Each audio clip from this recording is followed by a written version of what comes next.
하나님께서 우리에게 베푸신 복 가운데 가장 큰 복은 무엇일까? 우리가 하나님께로부터 받은 복 가운데 가장 큰 복은 무엇일까? 다윗이 한평생 하나님께 많은 복을 받았죠. 다윗만큼 복을 많이 받은 사람은 없습니다. 유형의 것, 무형의 것, 현세의 것, 또 내세의 것, 미래의 것까지 다 받았는데 그가 받은 복 가운데 가장 큰 복은 이것입니다. 불법이 사함을 받고 죄가 가리워짐을 받은 복. 주께서 그 죄를 인정하지 아니하실 사람이 된 것, 그것이 다윗이 말한 복 중의 복입니다. 그가 왕이 된 것도 복이고 많은 신하, 충성된 신하를 얻은 것도 복이고 또 여러 나라가 조공을 바치면서 군신관계를 이렇게 한 것도 굉장히 큰 복이지만 다윗이 받은 복 중의 복은 불법이 사함을 받은 것, 죄가 가려진 것, 마땅히 정죄받아야 될 자신이 정죄받지 않은 것, 그는 그것을 복 중의 복으로 얘기를 합니다. 하나님께서 우리에게 베푸신 복 가운데 가장 큰 복은 그리스도 예수 안에 있는 성령으로 말미암아 우리에게 값없이 의롭다 하심을 얻은 자 되게 하셨다는 사실입니다. 모든 사람이 죄를 범하였음에 하나님의 영광에 이르지 못하더니 그리스도 예수 안에 있는 성령으로 말미암아 하나님의 은혜로 값없이 의롭다 하심을 얻은 자 되었느니라. 로마서 3장 23절 24절 말씀이죠.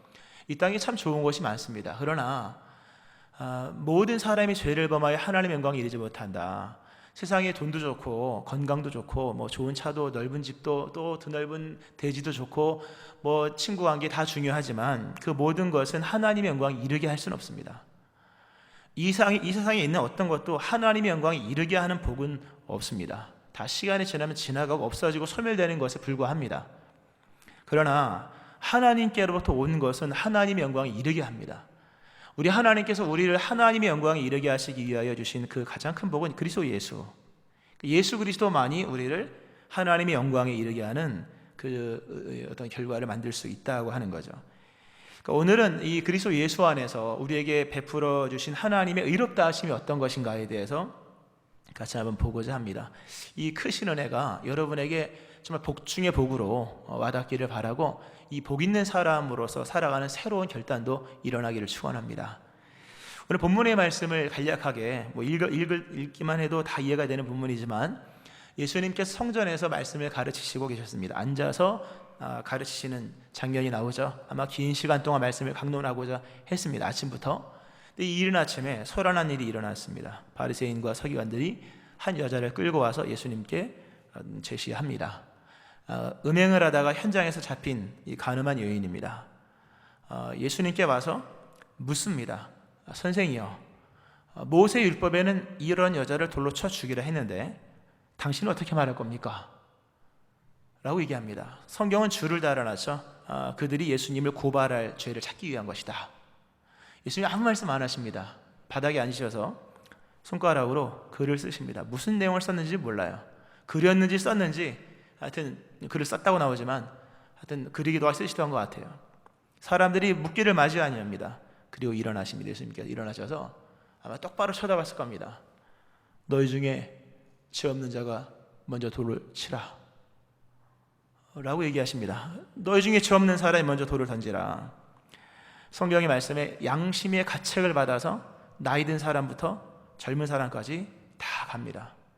오직 그 자리에 예수님과 여인만 서게 됩니다. 예수님이 여인에게 물어봅니다. 너희를 고발하던 사람들이 다 어디 가느냐? 너를 정죄하려 했던 사람이 어디 가느냐? 없나이다. 예수님 참 귀한 말씀하시죠. 나도 너를 정죄하지 않는다. 예수님께 돌을 던질 수 있는 유일한 사람, 여인에게 돌을 던질 수 있는 유일한 사람, 유일하신 분 예수님마저도 나도 너를 정죄하지 않는다 말씀하시며 나도 너를 정죄하지 아니하노니 가서 다시는 죄를 범하지 말라라는 말씀으로 내용이 끝납니다. 참 뒤가 좀 이상하게 끝나죠. 이 본문의 말씀을 보면 두 가지가 나옵니다. 하나는 위대한 용서의 선언이 나옵니다. 동시에 위대한 명령이 나옵니다. 나도 너를 정죄하지 않는다. 위대한 선언이죠. 동시에 가서 다시는 죄를 범하지 말라. 위대한 명령이죠. 이 두 가지 말씀, 이게 균형입니다. 이게 우리가 누리고 있는 복음의 실체요, 우리가 살아가야 되는 삶의 모습입니다. 정말 그리스도 예수의 십자가가 어떤 것인지 십자가 이후에 우리의 삶이 무엇이어야 하는지를 아주 잘 보여주는 말씀입니다. 자, 오늘 이 말씀 속에서 먼저 위대한 선언, 그리스도 예수 안에서 우리에게 값없이 의롭다 하심을 얻은 부분에 대한 말씀을 본문을 통해 보고자 합니다. 그런 생각을 해봅니다. 용서의 세계란 얼마나 위대한 세계일까? 용서의 세계란 얼마나 위대한 세계일까? 오늘 예수님께서 이 여인을 정죄하지 않으십니다. 참 대단한 이야기입니다. 왜 대단하냐 하면 이 여인의 죄는 드러난 죄입니다. 감추어진 죄를 은밀하게 예수님과 당사자만 알고 나도 너를 정죄하지 않아. 이건 둘만이 끝낼 수 있는 이야기인데 이 여인의 죄는 드러난 죄입니다. 게다가 모든 사람에 의해서 고발을 당하고 있는 상황입니다. 많은 사람이 이 여인을 고발하고 예수님께 와서 묻는 거거든요. 예수님이 이 여인을 살리십니다. 살리시는 과정을 보니까 예수님께서 글을 쓰다 마시고 일어나셔서 너희 중에 죄 없는 사람 먼저 돌로 던져라 라는 말씀을 했을 때 무리들이 양심의 가책을 받았다고 나옵니다. 양심의 가책이라고 하는 이 단어는 정죄를 받아, 또 죄를 깨닫게 하다, 또 책망하다, 부끄럽게 하다라는 뜻이거든요. 각자 스스로 자신의 죄가 있음을 깨닫게 하신 겁니다. 예수님이 각자 스스로 각 개인의 자신도 죄인이라는 것을 스스로 인정하게끔 만든 것이 너희 중에 죄 없는 사람 먼저 돌로 던져, 이 말씀이었거든요. 이 무슨 말씀인가 하면 이 한 사람을 살리기 위해서, 한 여인을 살리기 위해서, 정확히 얘기하면 죄를 지은 이 여인을 살리기 위해서 다수의 무리를 정죄하셨다는 거예요. 한 사람을 정죄하지 않으시기 위하여 모든 사람을 정죄해 버리시는 내용이 본문의 말씀인 거예요. 너희 중에 죄 없는 사람 먼저 돌로 던져. 이 말씀은 너희들 죄가 있잖아 라는 얘기잖아요. 결국 이 의미가 통해서 양심의 가책을 받았다, 다 스스로 자신을 정죄하고 간 거예요. 나도 죄인이구나 간 겁니다. 참 부당한 이야기 같죠. 부당한 거래 같은 내용입니다. 이 여인이 의로운 여인도 아니고 또 이 여인에게 뭘 기대를 하겠습니까? 이미 죄를 명확히 지어서 정죄받을 수밖에 없는 이 여인을 정죄하지 않으시기 위하여 하나님이, 예수님이 행하신 것은 굳이 정죄하지 않아도 될 다수의 사람들 정죄하셨다는 겁니다. 위대한 얘기예요. 이해할 수 없을 정도로 위대하고 부당하다 싶을 정도로 참 이해할 수 없는 용서의 세계입니다. 우리 하나님이 우리를 정죄하지 않으시죠. 그리스도 예수 안에서 정죄하지 않으십니다. 이것이 얼마나 이해할 수 없는 내용인가. 바로 이 본문의 모습이 그리스도 예수와 하나님과 우리 사이에서 일어나고 있는 일인 겁니다. 성경에 보면 우리 하나님 앞에서 우리가 어떤 존재인지가 나와요. 우린 참 귀한 존재예요. 하나님 보실 때 베드로전서 2장 9절 말씀에 하나님 우리를 택하신 족속, 왕같은 제사장, 거룩한 나라, 그의 소유가 된 백성으로 삼으십니다. 하나님께 물어봐. 하나님에게 가장 귀한 건 뭡니까? 바로 너지. 하나님 보실 때 가장 의미 있는 것은 뭡니까? 너야. 이렇게 얘기하는. 우리는 하나님 앞에 택하신 족속이요, 왕같은 제사장, 유일한 중보자, 하나님이 정말 쓰시고 싶어하는 사람이 바로 우리라는 거죠. 또 하나님의 거룩한 나라, 또 하나님의 소유, 우리를 하나님은 자신의 기업으로 삼았습니다. 그런데 하나님 우리를 자신의 기업으로 삼으시기 위하여 막대한 비용을 지불하셨습니다. 정말 정신 똑바로 차린 사람 같으면 안 할 거래를 하신 거예요. 예수님이 마태복음 13장에서 그런 말씀하셨죠. 천국은 마치 밭에 감추인 보화를 발견한 사람과 같으니 사람이 이를 발견한 후 숨겨두고 기뻐하며 돌아가서 자기 소유를 다 팔아 그 밭을 샀느니라. 천국이잖아요. 자신의 소유를 다 팔아서 그 밭을 산 것, 이게 천국이에요. 이게 하나님과 우리 사이에 있었던 일입니다. 우리 별 볼 일 없죠. 근데 하나님 보실 때 우리는 너무나도 귀한 거예요. 자신의 기업, 우리는 하나님의 기업이에요. 하나님께서 우리를 자신의 기업으로 사시기 위하여 하나님이 엄청난 것을 자신의 모든 걸 다 파는 거예요. 자신의 모든 것이라고 하는 것은 이 세상이 아닌 거예요. 이 세상은 하나님과 별개의 것이에요. 사실 만든 거지만 하나님은 하나님을 파셨습니다. 그리스도잖아요. 그리스도는 하나님에게서 나신 분이에요. 태어났다는 개념이 아닌 거예요. 정확히 말하면 이거는, 그러니까 하나님과 같은 분이라는 거죠. 하나님이 우리를 자신의 소유로 삼으시기 위하여 자신과 동등하신 독생자 예수를 버리신 거예요. 우리를 의롭다 하시기 위하여 예수님을 부정한 자 취급하신 거예요. 오늘 본문에 이 한 명의 이 여인을 정죄하지 않기 위해서 다수를 정죄하잖아요. 암암리에 묵인하시는 정죄죠. 이런 것처럼 우리 하나님께서 우리를 구원하시기 위하여 행하신 것은 자신의 소유를 다 판 거예요. 자기 자신과 같은 독생자 예수를 부정하신 거예요. 그 은총으로 말미암아 우리가 명백한 죄를 지었음에도 불구하고 하나님 앞에 의롭다 칭함을 받게 되었다 하는 사실입니다. 이건 정말 이해할 수 없는 용서의 세계, 정말 그만한 가치가 없잖아요. 우리가 예수님만큼의 가치가 없는 거잖아요. 그럼에도 그분의 주관적 세계, 그분의 택하심인 거예요. 그분의 이유인 거예요. 그 은총으로 말미암아 우리가 이렇게 의롭다 인정을 받고 있는 겁니다. 또 하나 이어서 볼 수 있는 것은, 보아야 할 것은, 이 여인이 죄를 지었습니다. 말씀드린 것처럼 감춰진 죄가 아니라 드러난 죄입니다. 성경에는 예수님께서 죄인의 죄를 용서하신, 대놓고 용서하신 내용이 몇 개 나와요. 중풍병자 지붕 뜯을 때 소자의 네 죄 사함 받았느니라, 거기 하나 있었고, 또 38년의 병자를 고치고 그 장면도 보면 죄를 용서하시는 내용이 녹아 있는 내용이거든요. 근데 그들의 죄는 뭔지가 죄명이 나오지 않잖아요. 드러난 죄가 아니잖아요. 하나님과 그들만 아는 죄. 근데 이 본문의 죄는 드러난 거예요. 들킨 죄입니다. 소위 말해서 들켰어요.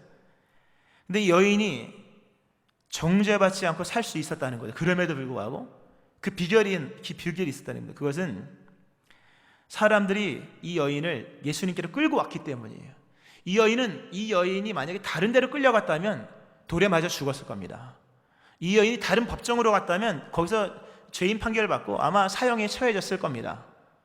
근데 이 여인이 이렇게 큰 죄를 지었음에도 불구하고 정죄받지 않을 수 있었던 것은 신기하게도 이 고발하려는 사람들이 여인을 예수님께로 끌고 왔기 때문이에요. 굉장히 중요한 말씀이에요. 죄를 지은 사람이, 우리들이 우리의 죄로 인하여 우리의 죄가 있음에도 정죄받지 않을 수 있는 비결은 없어요. 죄를 지은 사람이 정죄받지 않을 수 있는 방법은 없습니다. 세상 어느 곳에 가도 죄인을 정죄하지 않는 곳은 없습니다. 그러나 단 한 곳, 예수님께는 가능하다는 거죠. 그리스도 예수의 세계는 어떤 세계일까? 기적도 일어나고 병자도 고치고 죽은 자도 살리고 좋습니다. 그러나 거룩하신 하나님과의 관계 속에서 그리스도 예수의 세계는 이겁니다. 결코 정죄함이 없는 세계. 죄인이 정죄받지 않을 수 있는 유일한 곳은 오직 예수님 안에 있을 때뿐입니다. 여러분이 정죄받지 않을 수 있는 방법은 한 가지예요. 그리스도 예수 안에 거하는 것밖에 없는 거예요. 다른 이로서는 결코 정죄받지 않을 방법이 없습니다. 오늘 굉장히 중요한 말씀. 이 여인은 사형 판결 받아야 될 죄인이에요. 그러나 예수님께 끌려왔기 때문에 신기하게도 거기서 정죄받지 않은 은혜를 입게 된 거죠. 이 본문에 정죄라고 하는 단어가 나옵니다. 정죄. 몇 번 나올까? 2번 나옵니다. 여자의 너를 고발하던 그들이 어디 있느냐? 너를 정죄하는 자가 없느냐? 한 번 나오고 나도 너를 정죄하지 않는다. 이 정죄라고 하는 단어, 이거 매우 중요한 단어입니다. 하나님과 우리 사이의 죄의 문제 해결을 얘기할 때 이 단어를 빼놓고 설명할 수가 없어요. 로마서에서 이 정죄라는 단어를 빼고서 로마서는 설명이 안 됩니다. 정죄받냐 정죄받지 않느냐에 따라서 영생이냐 지옥이냐가 갈려지는 거거든요. 이 정죄라는 단어가 오늘 2번 나오죠. 말씀한 것처럼. 그럼 원문적으로 한 번 더 들어가면 비슷한 단어가 또 나옵니다. 의미는 같아요. 고발이라는 단어가 나오죠. 예수님을 고발하려는 사람들 한 번 나오고, 예수님께서 여인에게 너를 고발하는 사람 어디 있느냐? 이것도 원문으로 보면 같은 단어입니다. 또 하나 비슷한 게 나와요. 껴주면 껴줄 수 있고 뺄 수 있는, 예수님께서 손으로 바닥에 글을 쓰셨다. 이것도 원문으로 보면 같은 맥락이에요. 예수님 뭘 썼는지 몰라요. 그러나 좀 이렇게 묵상을 해보면 이렇게 막 여러 가지 죄에 대한 내용을 썼을 것 같아요. 이거는 뭐 그냥 추측이니까 진리는 아닙니다. 그리고 나서 동그라미 한번 딱 쳤을 것 같아요. 간음을 먼저 쓰고, 간음을 쓰고 도둑질, 미움, 시기, 질투, 다툼, 거짓말 다 똑같아. 동그라미 딱 쳤을 것 같아요. 그랬을 것 같아요. 이제 왜 그런지 설명을 좀 이따 드리고, 이 정죄라는 단어가 나오는데 이게 유죄 판결을 내리다, 헬라어로 카타크리노입니다. 아주 중요한 단어예요. 카타크리노. 고발하다, 카테고레인이에요. 이것도 같은 뜻입니다. 실상은. 그리고 바닥에 썼다. 카테그라펜입니다. 그라프 하면 카타그라프거든요. 원문은 썼다. 근데 우리가 캘리그라피 하면 이렇게 그리는 거잖아요. 그래프 하면 그리프고. 근데 카타그래프 하면 이제 이것도 뭘 썼다는 얘기입니다. 근데 이 단어의 뜻은 단어가 카타라고 하는 이 접두어가 붙었다는 거예요. 그게 같은 뜻이라는 거예요. 앞에 접두어 카타라는 단어가 붙었는데 카타크리노 또는 카타고레인, 카테그라펜 다 같은 단어지 않습니까? 같은 접두어. 이 뭔 뜻이냐면 그 밑으로 들어가다라는 뜻이에요. 카타라고 하는 접두어가 붙으면 그 밑으로 들어가다. 또 뭐뭐 아래에, 뭐뭐 동안에, 뭐뭐 내내 이런 뜻입니다. 고발하다 카테고레인이라고 하는 단어에서 그 유명한 카테고리가 나온 거예요. 카테고리 알죠? 우리가 범주라고 하잖아요. 공개적으로 이렇게 뭐 이렇게 하나를 묶는 것, 동등하게 간주되는 집단, 같은 특성을 지닌 부류로서의 범위, 범주라고 하잖아요. 우리가 뭐 이런 같은 군상이다. 이쪽에 있는 군상은 다 군은 같은 군상이다. 굳이 뭐 일일이 대면하지 않아도 한 명만 보면 이 사람의 얼굴이 저 사람의 군상이, 이렇게 얘기하는 게 범주 얘기잖아요. 굳이 뭐 수천 명 만나지 않아도 그냥 모여 있는 사람 아무나 보면 같은 범주이기 때문에 이렇게 이런 식으로 얘기를 하는 거죠. 굉장히 중요한 단어예요. 정죄하다라고 하는 것은 그 범주로 인정한다는 거예요. 어느 카테고리라는 개념에서 어느 범주 아래 들어가 있느냐에 따라서 그 사람은 그 사람 취급받는 거예요. 최초 대표자 범주 안에 들어가면 그 사람 대표자처럼 인정이 되는 거예요. 이쪽 편에 들어가서 이 사람 편처럼 인정이 되는 거죠. 이게 카테고리예요. 그리고 이게 카테고레인이고 이게 정죄라는 카타크리노와 같은 단어의 뜻입니다. 내가 누구 아래 있느냐 굉장히 중요한 거예요. 우리가 하나님 앞에 이 여인이 정죄받지 않았던 것은 죄가 없었기 때문이 아닌 거예요. 예수님 안으로 들어왔기 때문인 거예요. 예수님 밖으로 가면 이 여인은 죄인인 거예요. 이 여인이 죄가 명백하게 있었음에도 불구하고 정죄받지 않았던 것은 예수님께 왔기 때문인 거예요. 우리가 의롭다 인정받는 것은 행위로 의롭다 인정받는 것이 아니죠. 우리는 이미 다 파산난 사람이고 이미 하나님의 행위로는 근심할 수밖에 없는 사람인 거죠. 하나님을 의심시킬 수밖에 없는. 근데 우리가 정죄받지 않는 것은 카테고리 안에 있을 때만 가능한 거예요. 이런 부류의 말씀은 1년에 한 번씩은 전합니다. 작년에도인가 재작년인가 전했고요. 앞으로도 또 전할 겁니다. 로마서 6장 14절에 아주 중요한 내용이 나오죠. 죄가 너희를 주장하지 못하리니 이는 너희가 법 아래에 있지 아니하고 은혜 아래에 있습니다. 죄가 우리를 주장하지 못한데 왜? 우리가 은혜 아래에 있기 때문에. 율법 아래가 아닌 은혜 아래에 있기 때문에. 물론 여기서 로마서 6장에 나와 있는 그 아래는 카타라기보다는 이 후페라고 하는 이 종개념으로서 얘기하는 거거든요. 그러나 같은 맥락이죠. 로마서 8장 1절 2절 말씀에 그러므로 이제 그리스도 예수 안에 있는 자에게는 결코 정죄함이 없대요. 왜? 이는 그리스도 예수 안에 있는 생명의 성령의 법이 죄와 사망의 법에서 너를 해방하였습니다. 법이 바뀐 거예요. 법이. 우리가 정죄받지 않을 수 있는 유일한 근거는 우리의 행위가 아닌 거죠. 그분의 카테고리 안에 있기 때문인 거예요.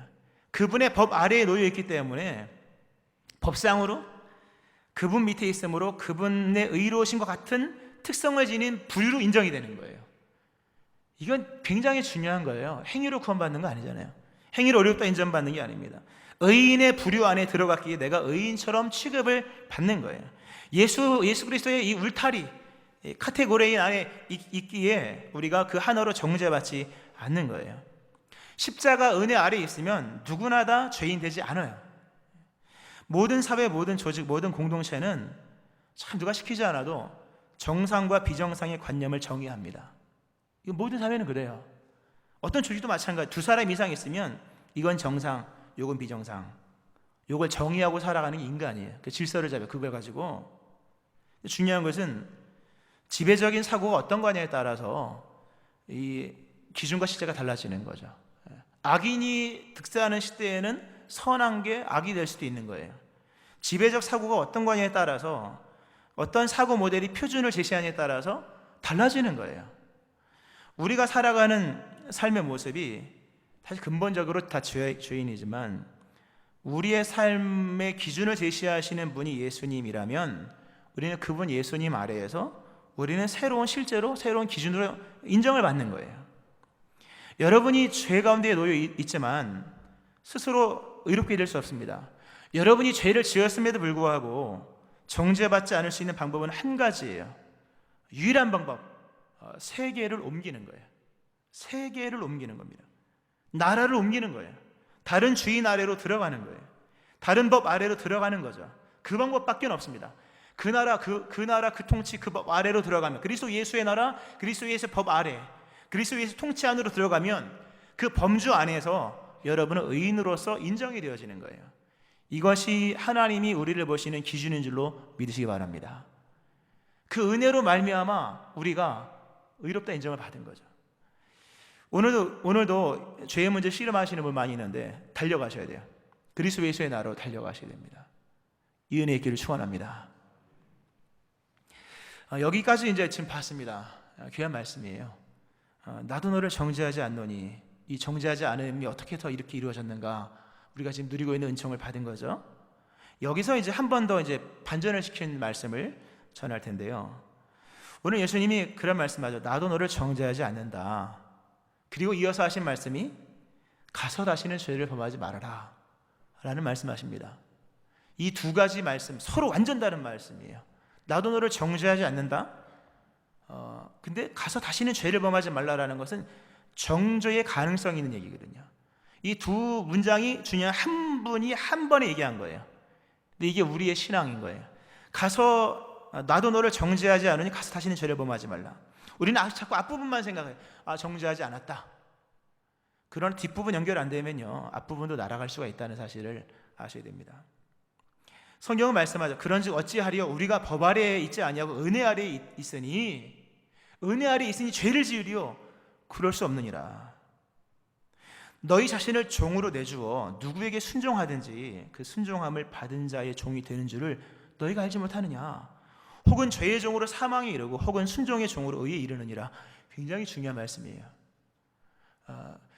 내가 어떤 것에 순종하면, 로마서는 순종하면 그 사람이 종이 되는 거다. 너희가 죄에 순종하면 죄의 휘포 밑으로 들어가는 거다. 그럼 너희는 죄의 종이 되는 것이고 죄의 종이 되어서 결국 사망에 이르게 된다라는 말씀입니다.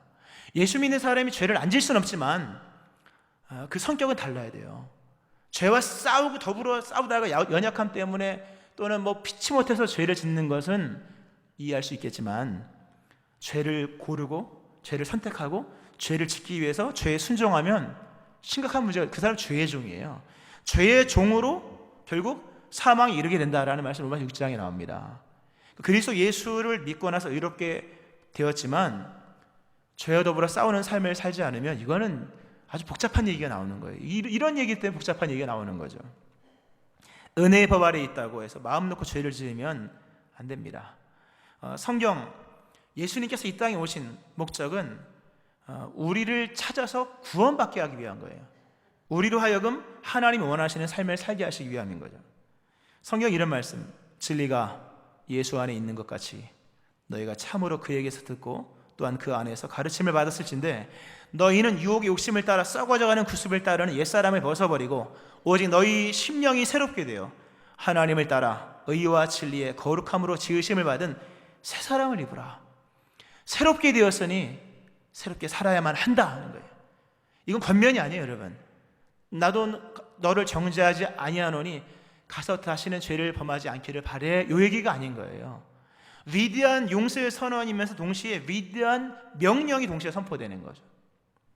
성경 말씀합니다. 너희는 죄가 너희 너희 죽을 몸에 지배하지 못하게 하여 몸의 사욕에 순종하지 말고, 또한 너희 시체를 불의의 무기로 죄에게 내주지 말고 오직 너희 자신을 죽은 자 가운데서 다시 살아난 자 같이 하나님께 드리며 너희 지체를 의의 무기로 하나님께 드리라.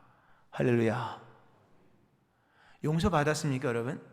그러면 용서 받은 사람처럼 살아야 됩니다. 정죄받지 않았다면 다시는 죄를 짓지 않도록 죄와 더불어 싸우셔야 돼요. 죄에 함부로 순종하면 죄의 종이 되는 겁니다. 더욱이 여기서 우리가 좀 보아야 할 것은 좀 심도 있는 심각한 얘기인데요. 오늘 예수님이 시험 당하시는 내용이에요. 본문은 예수님의 관점에서 얘기하면 오늘 사람들이 예수를 고발하려고 오늘 예수를 어떻게 이렇게 말하면 고발할 주권을 얻고자 하여 예수를 시험함이라. 본문은 예수님이 시험당하시는 장면이에요.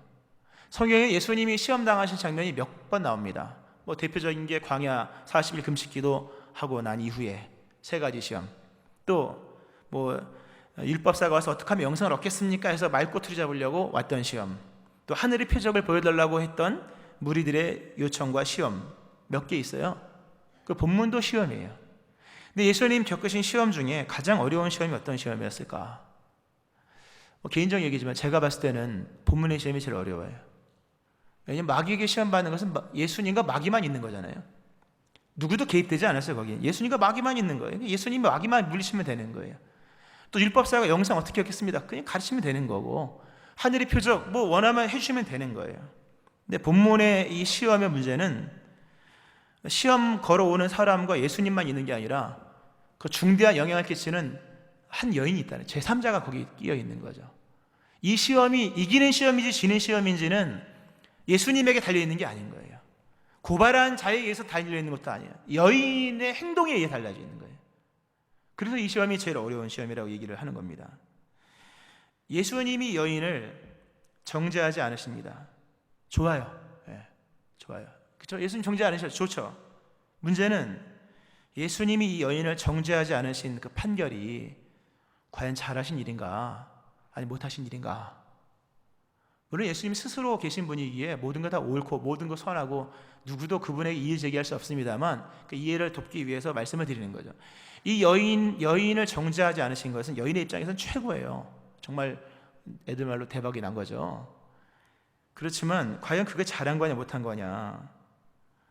이 정죄받지 않은 이 여인이 이후에 어떤 삶을 살았을까? 그게 성경에 나오지 않아요. 근데 이 여인이 은혜를 깨닫고 은혜 이후에 주신 명령을 심각하게 받아들이고 두 번 다시 이런 죄를 짓지 않고 하나님 뜻을 따라 순종하며 살고 깨끗한 삶을 살았다면 이 여인을 정죄하지 않으신 예수님의 판결은 잘한 거예요. 이건 맞는 거고 예수님이 시험을 이긴 거예요. 근데 만약에 이 여인이 정죄받지 않은 거 기쁘게 여기고 집에 돌아가서 다시 옛날처럼 돌아가서 또다시 음행하고 또다시 간음하고 죄짓고 믿지 않는 사람처럼 살아간다면 이 여인을 정죄하지 않으신 예수님은 잘못한 거예요. 그래서 이 시험이 어려운 거예요, 여러분. 오늘 예수님이 지금 어떤 위치에 계신지를 아셔야 되는 거예요. 우리가 예수의 이름이 우리에 걸려있고 예수 믿는 사람으로서 살아간다는 것이 어떤 것인지를 알고 사셔야 된다는 말씀입니다. 이 여인이 어떤 행동을 하느냐에 따라서 예수님의 정죄하지 않으심이 정말 칭찬받을 일일 수도 있고 아니면 비난받을 수 있는 일이라는 거죠. 특별히 이 일은 공개된 죄잖아요. 다수의 무리가 죄라고 인정하는 죄를, 그 죄인을 예수님이 인정하지 않았다고 하는 것은 이건 도발이에요, 도발. 선전포고 같은 거죠. 여기서 예수님이 한 발 물러가서 니들 말이 맞다, 알고 보니 이 잘못했다, 이렇게라도 해주고 했어야 되는 거죠. 근데 예수님은 만민 앞에 공개된 죄를 정죄하지 않으셨어요. 공개적으로 발각된 죄악, 모두가 공감하는 공론화된 문제를 정죄하지 않으십니다. 이로써 예수님 엄청난 위기를 이제 안게 되는 거죠. 이 여인 때문에 나중에 예수님이 죽을 수도 있는 거니까.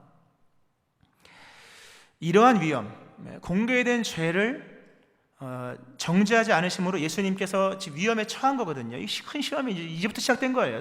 실상은 내용은 끝나지 않았어요. 이 내용은 끝난 게 아니에요. 계속 이어지는 내용이고 주님 오실 때까지 이어지는 내용이에요, 실상은. 근데 이 위험은 오늘의 기독교가 처한 위험이기도 하다는 거죠. 오늘의 기독교가 처한 위험, 이거 똑같은 거죠. 우리가 정죄받지 않았습니다. 법 아래서, 은혜 아래서, 은혜의 법 아래서 정죄받지 않았습니다.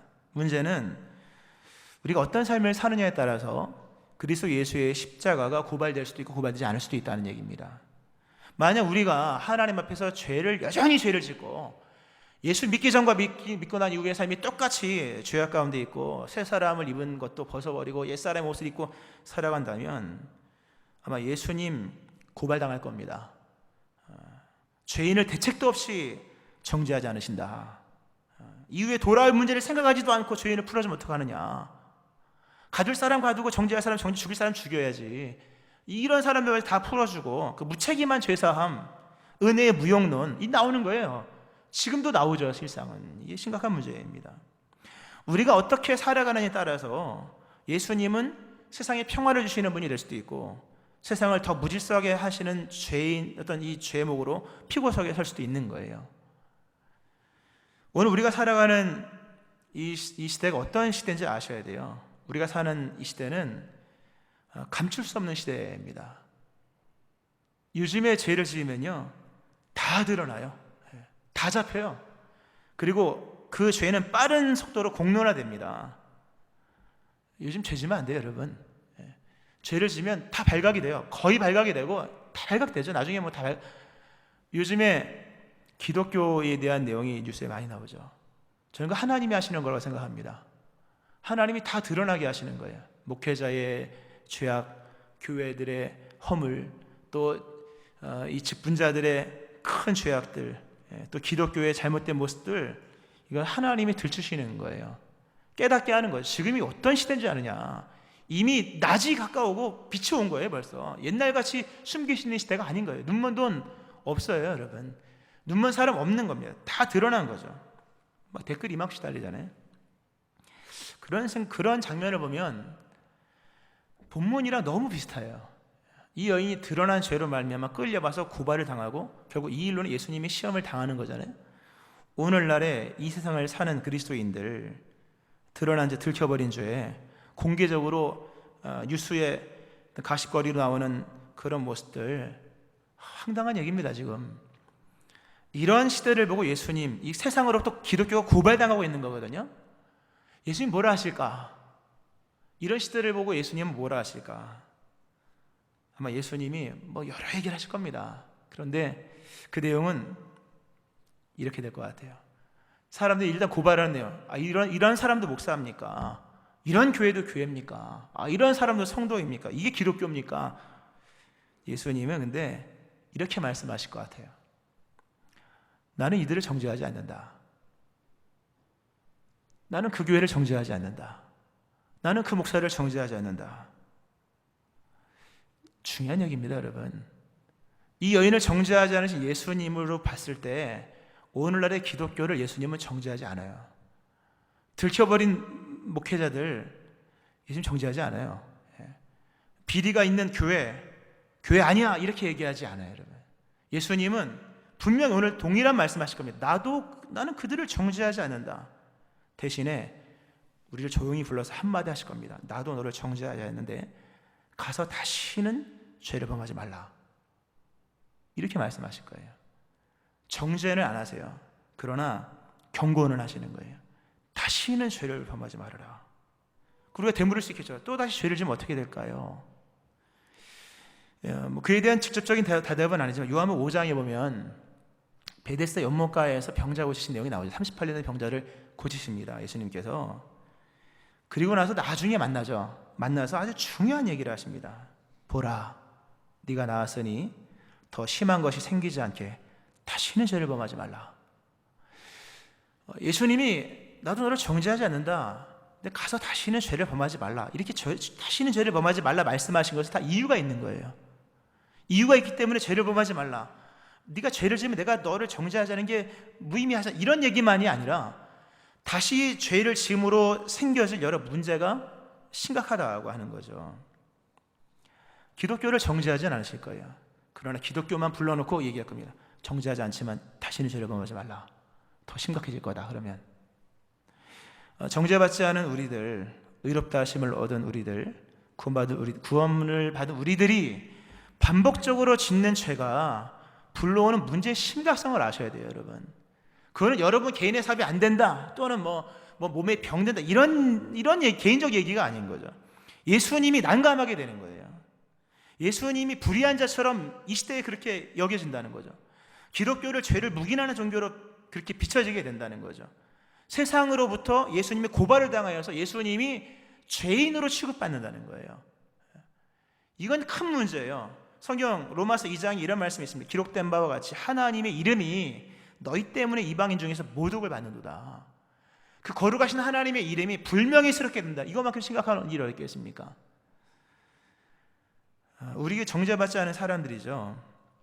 그러나 예수님께서 고발당하지 않도록, 예수님이 나의 죄를 정죄하지 않으신 일로 인해서 예수님이 세상으로 고발당하지 않도록 우리가 신중한 삶을 사셔야 됩니다. 자꾸 뭐 들키거나 하면 안 됩니다. 들킬 일도 해서는 안 되는 거죠. 다 들킵니다, 여러분. 말씀했습니다. 회개와 용서, 회개 없는 용서는 없어요. 회개를 해 용서해 주십니다. 용서와 새 출발, 새 출발을 전제하지 않는 용서, 즉 새 출발을 목적으로 하지 않는 용서는 없습니다. 모든 용서는 새 출발을 위한 용서입니다. 그러므로 죄사함을 받은 우리는 회개에 합당한 열매를 맺어야만 합니다. 오늘 예수님이 나로 인해서 시험대에 오르지 않도록, 나로 인해서 예수님께 가서 따지지 않도록, 이러한 사람도 예수 믿는 사람입니까? 이러한 사람에게도 용서를 주십니까? 예수님 감사하게도 나는 얘를 정죄하지 않아 얘기하십니다. 그러나 조용히 얘기하실 겁니다. 가서 다시는 죄를 범하지 말라. 이 말씀, 이 은혜 여러분 가운데 임하기를 주의 이름으로 축원합니다. 기도하겠습니다. 하나님 아버지, 예수 그리스도 안에서 우리를 정죄하지 않으시며 우리를 의롭다 하시니 감사드립니다. 우리에게 따로 말씀하시는 음성, 나도 너를 정죄하지 아니하노니 가서 다시는 죄를 범하지 말라. 주여, 그 말씀을 받아들입니다. 다시는 죄를 범하지 않는 삶을 살 수 있도록 우리에게 은혜를 더하여 주옵소서. 예수님의 이름으로 기도합니다. 아멘.